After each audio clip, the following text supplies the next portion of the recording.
Hey everybody, Evan Kirstel here with another great conversation today with Workgrid, helping organizations simplify their digital workplace. Rob, how are you? Good. How are you today, Evan?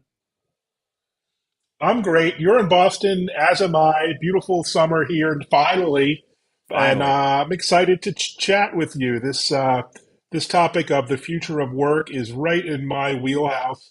Maybe introduce yourself and your role at Workgrid, a little bit about what you do. Yeah, absolutely. So, a little bit about me, Rob Ryan. I'm the head of business value and product marketing, as well as thought leadership here at Workgrid Software. Um, is terms of my career, I've spent, the last 15 plus years in the digital workplace and intranet space, working for various vendors. And many, many years back, in fact, I was application lead deploying social intranets into a Fortune 500 company. Then today, I help to lead and grow Workgrid Software as we are the leader of guided attention technology for the digital workplace. Fantastic. Well, before we dive into all things employee experience and Mm, guided attention, I'm really interested in that term of art. Let's play a quick video for the viewers to maybe give them some context into perfect. what we're actually talking about here from It's your supposed to YouTube make our lives easier site. and increase productivity, not overwhelm us with a flood of emails, information, and tasks. Employees deserve an experience designed specifically for them and their needs. That's why we created Workgrid. Think of it as an employee digital assistant that gives employees the information they need when they need it, where all important tasks and information are consolidated outside email, so employees have a single place to go and take action.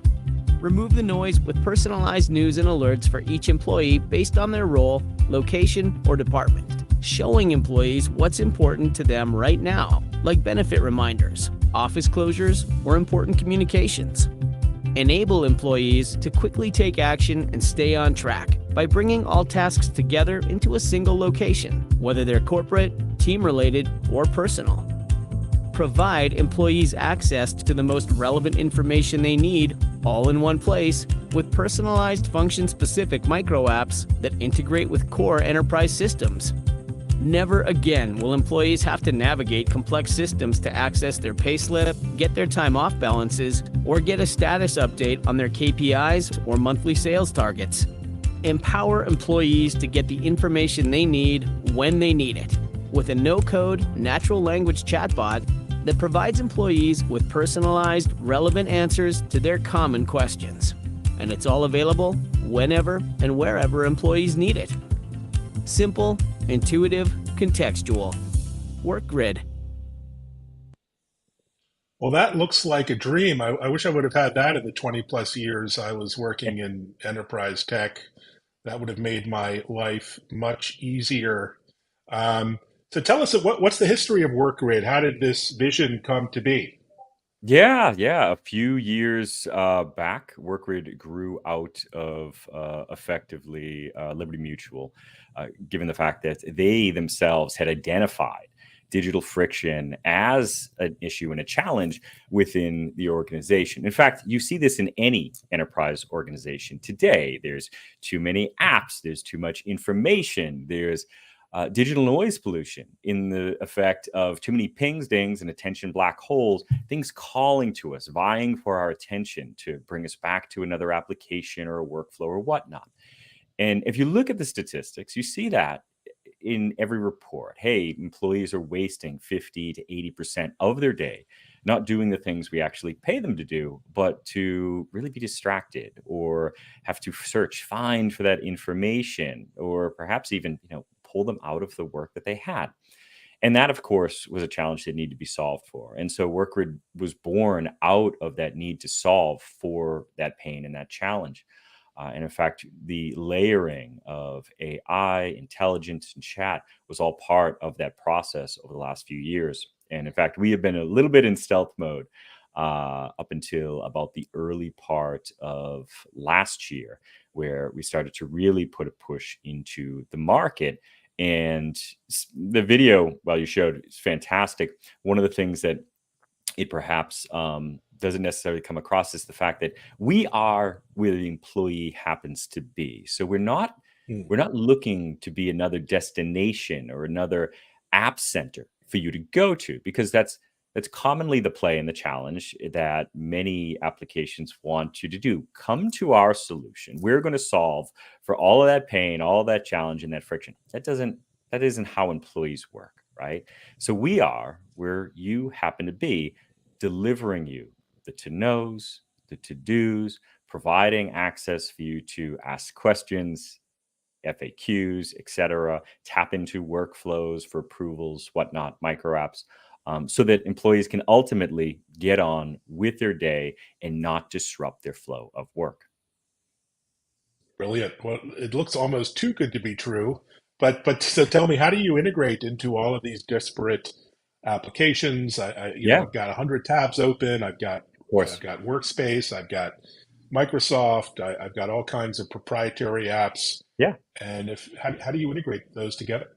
Absolutely. So we tap into over 200 plus applications today that you could, Salesforce, Workday, Hmm. Zendesk, ServiceNow, etc. Like all the top ones that you're looking for, and we provide an array of templates to really allow digital workplace leaders, application leaders to get started, to begin to shave off some of those challenges in delivering right-sized notifications and actions to employees. So a few examples maybe expense notifications or Mm. actions, or even ticketing. I want to input a ticket, but I don't necessarily want to go to my ITSM to do that. I want to actually do that within the flow of my work, wherever I happen to be. And then I can quickly go through question and answer with my bot to input that particular ticket, or get nudges on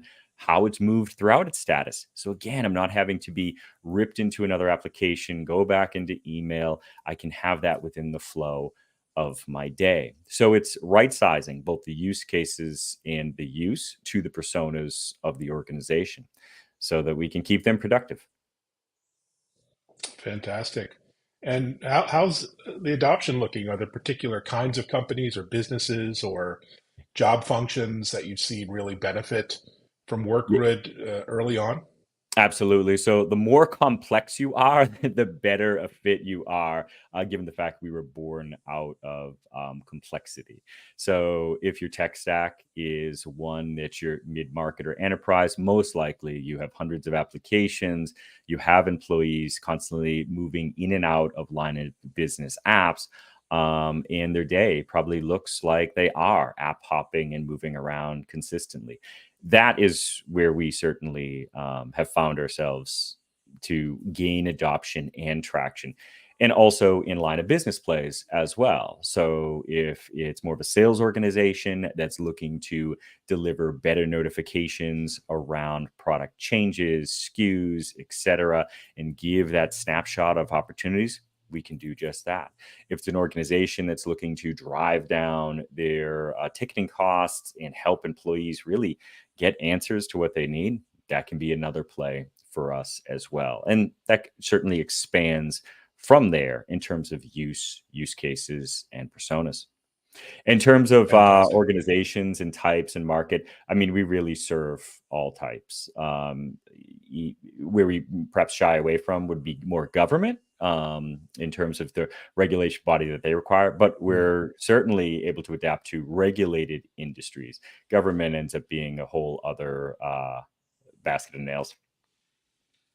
Absolutely. So, employee experience is something generally very hard to, uh, demonstrate the return on value. It's tough Yeah, to measure something so intangible. So how do you measure success with absolutely. customers and demonstrate that, practically speaking? Yeah, we partner with you. We partner with our customers early on to help to prepare that business case on hard dollar ROI as well as soft dollar Mm. ROI, depending on how they're defining their green and brown dollars. Oftentimes, we're looking at productivity savings on time on target. which depending on the organization that may seem as a soft dollar play. But then there's, of course, hard dollar ROI, which can be assessed from case management, ticketing, etc., that can ultimately provide value back and the reassurance that, yes, we are receiving a return on that investment. That's oftentimes the question with employee experience applications, because it can be so nebulous in terms of those variables. So what we'll look at is we'll oftentimes look at use cases such as productivity, onboarding, et cetera, but also time to develop the application integration. So for example, the heart of our product is Workgrid Workshop, which is effectively a low-code, no-code platform that allows you to build the experience in a drag and drop fashion. So business technologists, those that perhaps live within the business but have a high degree of tech acumen, can build those experiences directly for the line that they work within. Drag and drop functions, also with ability to release the escape hatch and code if they need, and connect deeply into those third-party applications, whether it is a ServiceNow, a Salesforce, Zendesk, Workday, etc. They can build those experiences and then deploy those as they see fit with high granular permissions. So the deployment aspect and being able to start from either a blank canvas or a template to get you started right away is what we help to provide to make sure you do have that jump start, you do have that action so that you can see success very quickly and early on. Fantastic. What's a typical deployment cycle like? Is it weeks or months, or Yeah, I know great things can question. be a little slow in the enterprise world? Great question. And that actually comes back to the ROI fashion, right? Hmm. So oftentimes with intranets, and I can certainly speak to this as I spent a number of years at many of the leading vendors in that space, an integration would take you anywhere from 6 weeks plus. Okay, we want to integrate with this particular system. It's going to take 2-3 months for us to actually perform that integration. And oh, by the way, it's going to cost hundreds of thousands of dollars. You actually see that a lot with SharePoint PS engagements, where we're looking to make SharePoint a better experience. And oh, by the way, here's an exorbitant amount of which you have to pay for a very simple integration. For us, it takes hours, in fact, for a business Wow. technologist or even a technology lead to create those quick experiences and see value right away. So we can really bring down that development cost for digital workplaces who are looking to enhance their overall interactivity between their systems and their users. Because the Workgrid Workshop helps to provide them with that jump start, that shot of adrenaline to get them started wherever they happen to be on their digital workplace or employee experience journey. That's interesting. I love the idea of this chatbot that you have for internal questions, insights, interaction. Yeah. Is that based on a large language model, sort of like a chat GPT like approach, or how have you approached that with It is. AI? Here's the real ironic part behind our chatbot. Our chatbot is actually part of our legacy platform, or it was. In fact, we have a fantastic CTO, Gillian McMahon, who AWS hero and expert in AI and LLMs.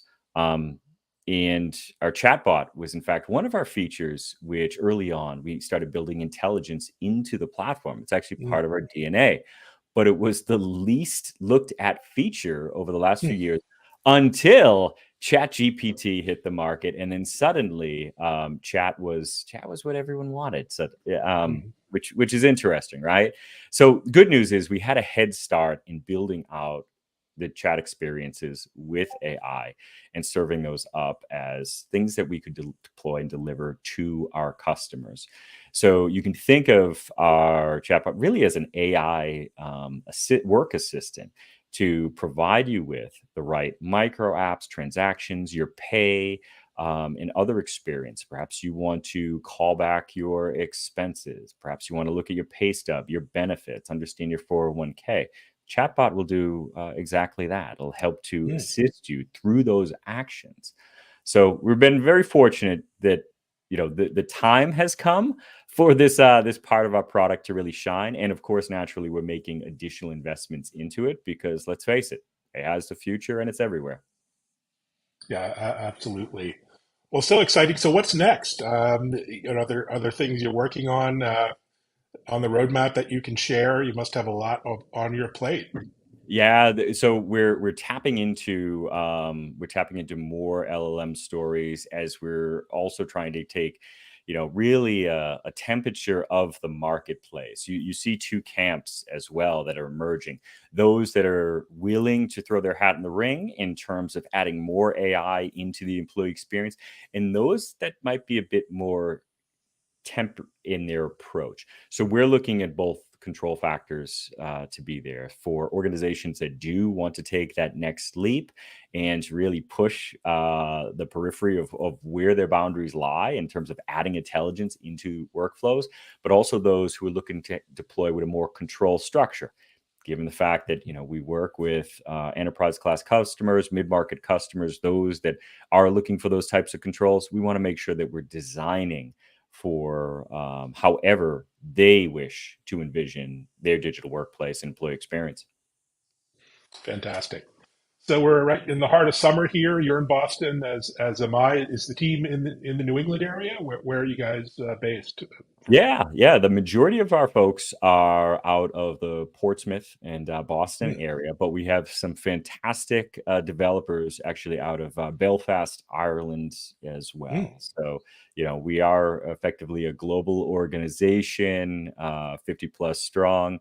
And fortunately enough, many of us are also remote and in office, depending on the nature of our role, move back and forth.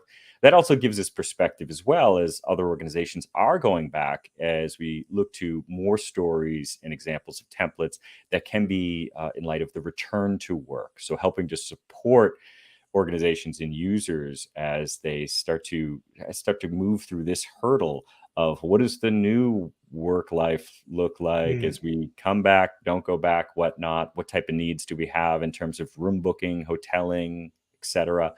Those are all exciting things we have in store. Fantastic. Well, it's so interesting. Congratulations on all the success. We all have a busy fall season here with events and shows. Anything on the horizon that you're particularly excited about, travel wise, Yeah, professionally, personally? we've had some great shows over the last year. We were at Gartner's Digital Workplace event where we were Hmm. discussing digital friction as a whole and really the need for guided attention technology in the workplace, being able to be where the user is and delivering them the right to knows, to dos, notifications, etc. If folks are looking for more information in terms of Workgrid, you can visit our website, workgrid.com. We also have a podcast we just launched, and we titled it The Work Grid, where you can find that wherever podcasts are consumed. We have a few more events coming up, DWG and others, certainly for 2024. Fantastic. Well, thanks so much for sharing the vision and the mission at WorkGrid, Rob. Really interesting and unique what you're doing, and wish you the success. And thanks everyone for watching. Feel free to reach out to me or Rob with any questions or feedback you might have. Thanks, Evan. Appreciate it. Okay, thanks.